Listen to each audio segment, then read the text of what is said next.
जय श्री राम। जय श्री राम। ऐसे वचन कठोर सुनी, जौन हृदय बिलगा, तो प्रभु विषम वियोग दुख, सही है पामर प्राण। ऐसे कठोर वचन सुनकर भी जब मेरा हृदय ना फटा, तो हे प्रभु, मालूम होता है ये पामर प्राण आपके वियोग का भीषण दुख सहेंगे। हंस कहिसी ये विकल भई भारी, वचन वियोग न सकी संभारी। देखी दशा रघुपति जी जाना, हठी राखे नहीं राखही प्राणा। ऐसा कहकर सीता जी बहुत ही व्याकुल हो गईं।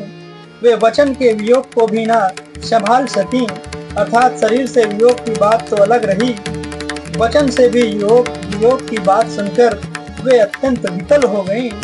उनकी यह दशा देखकर श्री रघुनाथ जी ने अपने जी में जान लिया कि हठ पूर्वक उन्हें यहाँ रखने से ये प्राणों को न रखेंगे। कहे कृपाल भान कुलनाथा, परिहरि सोचु चलहु बन साथा। नहीं विषाद कर अवसर आजू, बेगी करऊं बन गवन समाजू। तब कृपाल सूर्य कुल के स्वामी श्री रामचंद्र जी ने कहा कि सोच छोड़कर मेरे साथ वन को चलो, आज विषाद करने का अवसर नहीं है, तुरंत वन गमन की तैयारी करो। कही प्रिय बचन प्रिया समुझाई, लगे मातु पद आशीष पाई।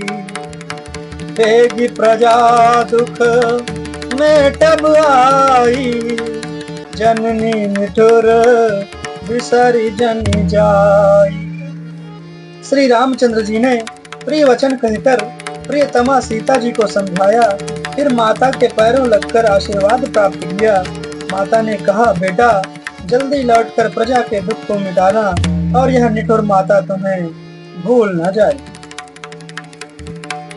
फिर दशा विधि बहुरी की मोरी, देखिए नयन मनोहर जोरी।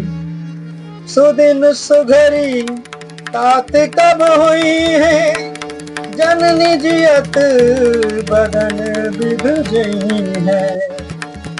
हे विधाता, क्या मेरी दशा भी फिर लौटेगी?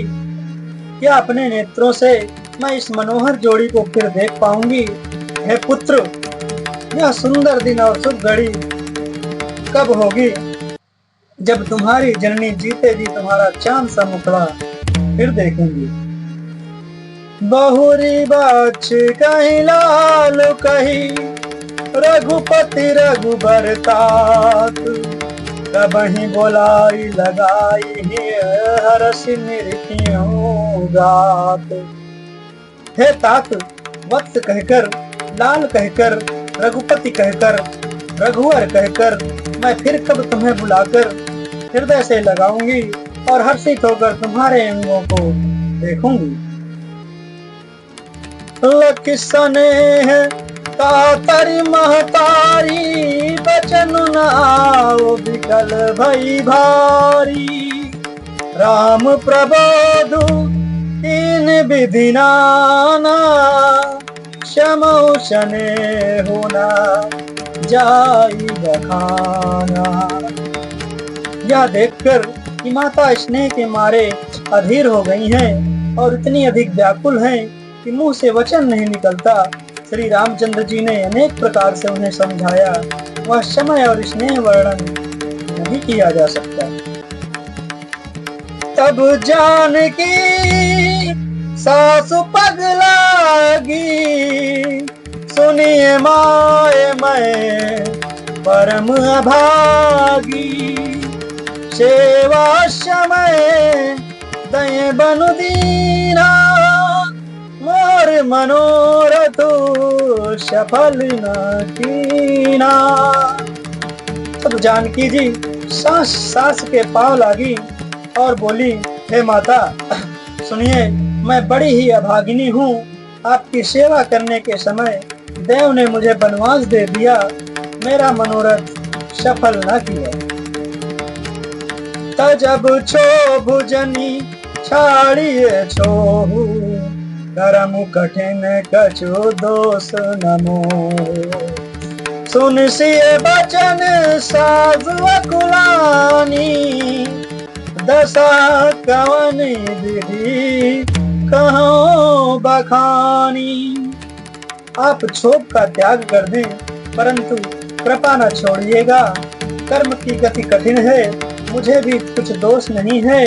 सीता जी के वचन सुनकर सास व्याकुल हो गईं। उनकी दशा को मैं किस प्रकार बखान कर कहूँ। बारही बार लाई और लेनी, धर धीरज सिख आशीष दीनी। अचल हो वही बात तुम्हारा, जब लगी गंग जमुन जलधारा। उन्होंने सीता जी को बार बार हृदय से लगाया और धीरज धरकर उन्होंने सीता जी को बार बार हृदय से लगाया और धीरज धरकर शिक्षा दी और आशीर्वाद दिया कि जब तक गंगा जी और यमुना जी की जल की धारा बहे, तब तक तुम्हारा सुहाग अचल रहे। सीता ही सासु आशीष सिख दीनी अनेक प्रकार, चली नाई पद पद्म सिरु, अतहित बारही बार। सीता जी को सास ने अनेकों प्रकार से आशीर्वाद और शिक्षाएं दी और वे सीता जी बड़े ही प्रेम से बार बार चरण कमलों में सिर नवाकर चली। समाचार जब लक्ष्मण पाए, व्याकुल बिलख बदन उठी धाए। कंप पुलक तन नयन शरीर, कंप पुलक तन नयन शरीरा। गए चरण अति प्रेम अधीरा। जब लक्ष्मण जी ने ये समाचार पाए, तब वे व्याकुल होकर उदास मुंह उठ दौड़े। शरीर कांप रहा है, रोमांच हो रहा है, नेत्र आंसुओं से भरे हैं। प्रेम से अत्यंत अधीर होकर उन्होंने श्री राम जी के चरण पकड़ लिए। कही न सकत कछु चितवत ठाड़े, मीनू दीन जनु जलते काड़े। सोच हृदय विधि काहो निहारा, सब सुख सुकृत शिरान हमारा। वे कुछ कह नहीं सकते, खड़े खड़े देख रहे हैं। ऐसे दीन हो रहे हैं मानो जल से निकाले जाने पर मछली दीन हो रही हो। हृदय में यह सोच है कि हे विधाता, क्या होने वाला है? क्या हमारा सब सुख और पुण्य पूरा हो गया? मो कहूँ काह कहब रघुनाथ, ओ कहूँ काह कहब रघुनाथ। रखिए भवन किलई साथा, राम बिलोकी बंधु कर जोरी। देह गे सब शन त्रनु तोरी। मुझको श्री रघुनाथ जी क्या कहेंगे? घर पर रखेंगे या साथ ले चलेंगे? श्री रामचंद्र जी ने भाई लक्ष्मण को हाथ जोड़े और शरीर तथा घर सभी से नाता तोड़े हुए खड़े देखा। बोले बचनु राम नैनागर, शील स्नेह सरल सुख सागर, तात प्रेम बस जनि कदराहु, समुझि हृदय परिणाम उछाहु। तब नीति में निपुण और शील स्नेह सरलता और सुख के समुद्र श्री रामचंद्र जी वचन बोले, हे तात, परिणाम में होने वाले आनंद को हृदय में समझकर तुम प्रेमवश अधीर मत हो। जय श्री राम, जय जय श्री राम।